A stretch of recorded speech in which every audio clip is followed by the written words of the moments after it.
Hi, this is to show what is not working on my controller.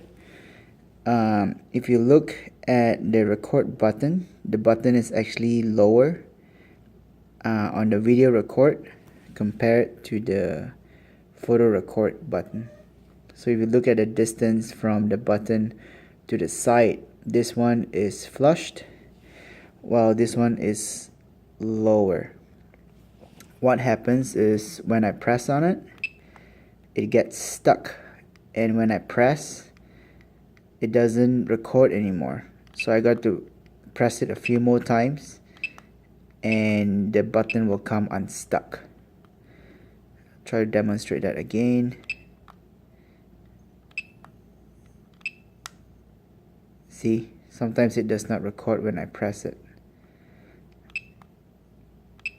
So it gets stuck somehow. So this is another angle. I'll press it.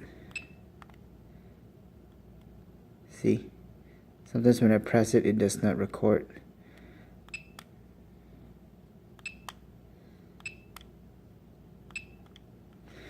So again, if you look at the distance of the button to the top of the remote, it is a little bit lower compared to the button for the camera, which is working. It makes no difference if I were to extend out the handles.